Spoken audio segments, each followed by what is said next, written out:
السلام عليكم ورحمة الله. إنها ساعات تهتز لها المشاعر حقيقة في هذا المجمع. هذا الذكر العظيم هيج المشاعر ولم تستطع الدموع إلا أن تذرف، فالحمد لله رب العالمين. Beliau Syekh Muhammad As-Sumusi Al-Idrisi Al-Hasani memulai dengan ucapan Assalamualaikum, lalu beliau mengomentari daripada majlis yang mulia ini, yang agung ini, di mana bergetar, bergoncang syiar-syiar yang mana orang-orang yang hadir di majlis ini, sehingga tidak ada satupun yang bisa menahan kecuali hanya bisa mengeluarkan air mata berlinang di bawah daripada mata tersebut. أتذكر ما حصل لأجدادي، لقد حاولوا قتل رسول الله صلى الله عليه وآله وسلم، وقتلوا أمير المؤمنين وهو راكعا يصلي في المسجد، وقتلوا الإمام الحسن مسموما، وقتلوا الحسين وآل بيته وقطعوا رأسه ومثلوا بجثته، يريدون أن يطفئوا ذكرنا، ولكنهم لو رأوا هذا المشهد لعلموا أن ذكر آل البيت لن يخلد. Maka beliau teringat daripada cerita manaqib datuk-datuk beliau, di mana orang-orang dulu mereka berusaha untuk membunuh Rasulullah sallallahu alaihi wasallam. Bahkan di antara mereka ada yang berani membunuh daripada khalifahnya Rasulullah Amirul Mukminin Sayyidina Umar bin Khattab, di mana beliau sedang salat ruku' dibunuh. Begitu juga Sayyidina Ali bin Abi Thalib karamallahu wajhah. Begitu juga putra beliau Sayyidina Hasan yang terbunuh dalam keadaan diracun. Begitu juga saudaranya Al-Imam Husain, sampai beliau ini dibelah daripada lehernya, terpisah daripada badannya. Semata-mata tujuan mereka adalah memadamkan agar tidak ada lagi zikir di ahli bait Nabi Muhammad sallallahu alaihi wasallam. Akan tetapi seandainya, kata beliau, mereka melihat pemandangan yang agung pada malam hari ini, mereka mengetahui bahwasannya mereka tidak dapat, yaitu memadamkan cahaya zikir keluarga baginda Nabi Muhammad sallallahu alaihi wasallam. لأن الله سبحانه وتعالى بشركم أنتم يا أحباب آل بيت رسول الله، وقال في كتابه الحكيم: ذلكم الذي يبشر الله عباده الذين آمنوا وعملوا الصالحات قل لا أسألكم عليه أجرا إلا المودة في القربى ومن يقترف حسنة نزد له فيها حسنا. أنتم مبشرون من الله سبحانه وتعالى بحبكم لآل بيت رسول الله. Dan ini ada kabar gembira dari Allah Subhanahu wa taala, yang mana kalian wahai percinta keluarga Nabi Muhammad sallallahu alaihi wasallam yang telah dijanjikan di dalam Al-Qur'an, bahwasanya begitulah orang-orang yang mana beramal saleh, yang dibilang kata Al-Qur'an, qul la as'alukum alaihi ajra illal mawaddata fil qurba. Katakan wahai Nabi Muhammad sallallahu alaihi wasallam kepada umatmu, aku tidak meminta upah atas jerih payah dakwahku, kata Rasul sallallahu alaihi wasallam, illa mawaddah fil qurba, kecuali yang diminta oleh Allah Subhanahu wa taala adalah kecintaan di dalam kerabat keluarga baginda Nabi Muhammad sallallahu alaihi wasallam. لا تعتقدوا أن ما تفعلونه الآن غير مشهود.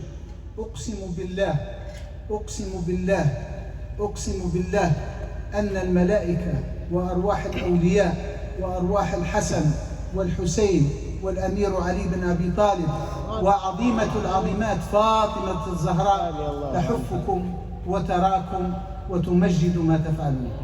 Dan jangan pernah sekali kalian ini menyangka bahwasannya pemandangan yang pada saat ini perkumpulan kalian tidak dilihat, Beliau sampai 3 kali, aku bersumpah demi Allah, aku bersumpah demi Allah, aku bersumpah demi Allah. Amirul Mukminin Sayyidina Ali bin Abi Thalib beserta kedua anaknya Al-Imam Hasan dan Imam Husain, dan juga nenek beliau Sayyidah Fatimah Zahra radhiyallahu taala anha, ini mengelilingi kalian, menyaksikan apa yang kalian lakukan pada saat ini, dan mereka semua mengagungkan daripada yaitu pengorbanan kalian pada malam hari ini hadir di majlis yang mulia.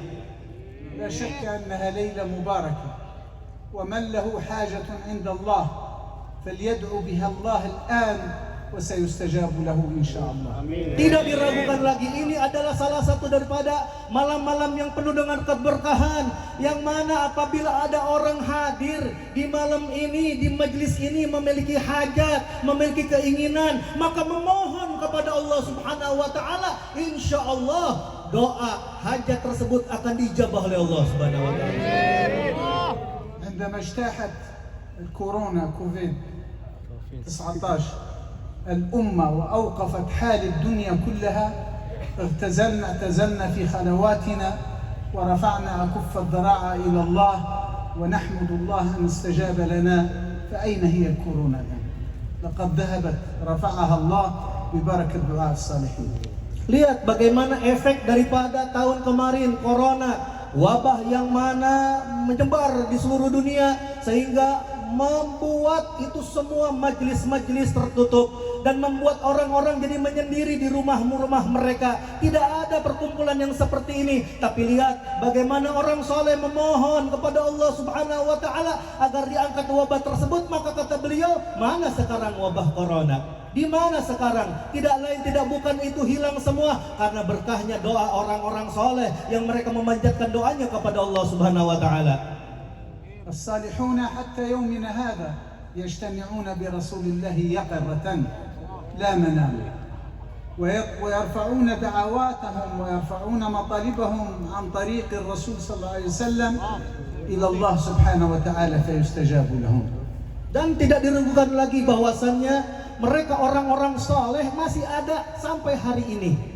Mereka bisa berjumpa dengan baginda Nabi Muhammad SAW secara terang-terangan, bukan secara melalui mimpi. Maka mereka ini berdoa memohon kepada Allah Subhanahu wa taala melalui cara jalan baginda Nabi Muhammad SAW. سيدي عبد الله بن أبي جمرة المعروف بسلطان المشرق والمغرب، وهو الذي اختصر البخاري وكتب الشروح فيه، له قصة مع سيدنا محمد صلى الله عليه وسلم. Dan diceritakan bahwasanya ada seorang imam Masyriq dan Maghrib, Timur dan Barat, yaitu Abdullah bin Abi Jamrah, yang mana Imam Bukhari sampai beliau menuliskan khusus tentang perihal beliau karena ada percakapan langsung antara ini dengan Rasulullah Sallallahu Alaihi Wasallam. كتب كتابا سماه المراء الحسان، وفيه 70 مناسبة رأى فيها رسول الله صلى الله عليه وآله وسلم يقظة وصحح له البخاري. Dan sampai beliau menulis secara kitab khusus, dituliskan di dalamnya itu ada yaitu 70 di mana beliau berjumpa dengan Rasulullah Sallallahu Alaihi Wasallam bukan secara mimpi, dan Imam Bukhari menulisnya bahwasannya disahihkan secara sahih bahwasannya orang bisa berjumpa langsung dengan Nabi Muhammad Sallallahu Alaihi Wasallam bukan melalui secara mimpi. 70 مرة اجتمع برسول الله صلى الله عليه وسلم. 70 kali berjumpa langsung dengan baginda Nabi Muhammad sallallahu alaihi wasallam. والبارحة اتصل بي أحد المعممين الذين يدعون العلم ينكر علينا هذا القول، يقول أنتم تقولون أن سيدي عبد الله بن أبي جمرة رأى رسول الله يقظة، فكيف يكون ذلك؟ Sampai ada orang yang ingkar, masih ada orang yang ingkar bahwasannya ini percakapan antara Rasulullah dan Abdullah bin Abi Jamrah ini nggak ada, tidak mungkin. Apa pendapatmu? Apa alasanmu sehingga seseorang itu bisa berjumpa dengan Rasulullah Sallallahu Alaihi Wasallam secara nyata? فقلت له إذا كنت تقصد أن سيدي عبد الله بن أبي جمرة كاذب وأنه افترى على رسول الله صلى الله عليه وسلم، فهذا شأنك، ستتحاسب أنت وهو يوم القيامة على هذا القول. Maka beliau hanya menjawab, apabila kamu ingkar, tidak percaya dengan yang namanya perjumpaan Syekh Abdullah bin Abi Jamrah dengan Rasulullah SAW, maka itu urusan kamu, urusan pribadi kamu, yang mana kamu akan dihisab nanti di hari kiamat dengan perkara tersebut. ولكنك إذا كنت تريد أن تقول أنه لا ينكر رؤية رسول الله يقظة فعليك أن تجدد إيمانك فقد كفرت. Karena kata beliau, kalau seandainya engkau ini ingkar dengan yang namanya tidak mungkin, mustahil orang bisa berjumpa dengan Rasulullah SAW secara nyata, bukan secara mimpi, maka kamu, kata beliau, harus yaitu memperbaharui daripada keimananmu, karena ucapan tersebut sudah membuat kamu kafir.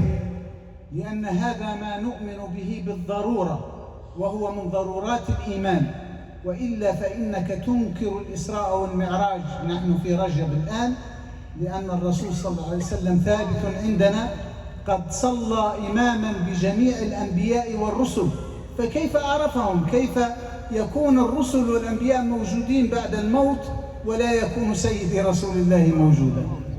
Maka beliau berkata, bagaimana kamu tidak bisa menjadi seorang yang kafir, tidak percaya dengan perihal yang seperti ini? Karena engkau ini sudah ingkar dengan perkara yang terjadi di bulan Rajab, di bulan Isra Mi'raj baginda Nabi Muhammad sallallahu alaihi wasallam, di mana kita mengimani bahwasannya beliau Rasul sallallahu alaihi wasallam salat di Palestina, di Baitul Maqdis, beliau bersama seluruh para nabi-nabi dan rasul dihadirkan oleh Allah Subhanahu wa taala. Waktu itu beliau menjadi imamnya dan sekaligus menandakan bahwasannya bagaimana kalau para nabi-nabi terdahulu bisa diadakan berjumpa dengan Rasulullah, sedangkan Rasulullah sallallahu alaihi wasallam itu orang yang ada waktu itu. الذين التقاهم في المعراج في السماء الأولى الأنبياء والرسل الذين تحدث معهم إلى أن وصل سدرة المنتهى ودخل في الحضرة الربانية. كل هذا الذي نذكره تنكره أنت؟ من الذي التقى بهم رسول الله صلى الله عليه وسلم؟ كيف لا يكون الرسول موجودا ويكون كل هذه الأنبياء والرسل موجودون؟ Coba kalian perhatikan bagaimana Nabi Shallallahu Alaihi Wasallam setelah itu naik ke atas langit, langit pertama, kedua, beliau berjumpa dengan para nabi, para rasul di langit yang pertama, kedua, sampai ke Sidratul Muntaha, berjumpa dengan Allah Subhanahu Wa Taala.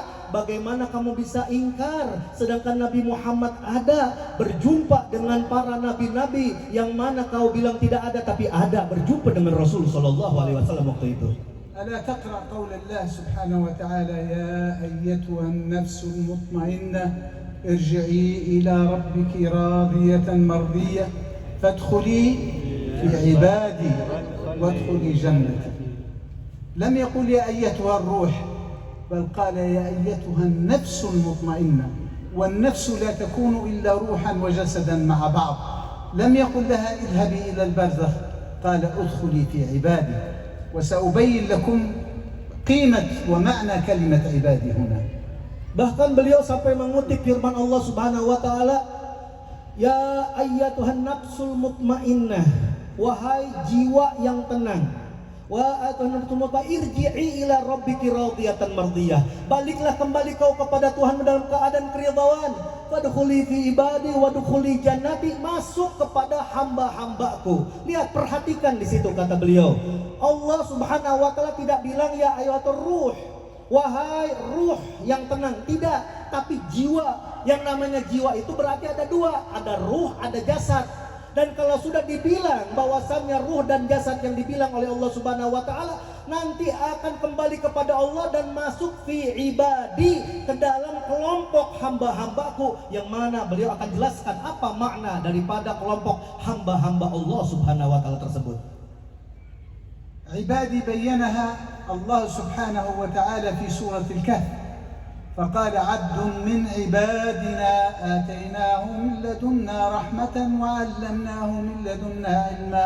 آتيناه من عندنا رحمة وعلمناه من لدنا علما. Coba perhatikan bagaimana Allah Subhanahu wa taala salah satunya itu menyebut daripada penghambaan di dalam surat Al-Kahfi, abdun atainahu abdun min ibadina. min ibadina, seorang hamba daripada hamba-hamba kami, atainahum min ladunna ilma, kami berikan kepada hamba tersebut berupa ilmu yang langsung dari sisi Allah, yaitu ilmu laduni. Allah sebutkan hamba di dalam surat Al-Kahfi.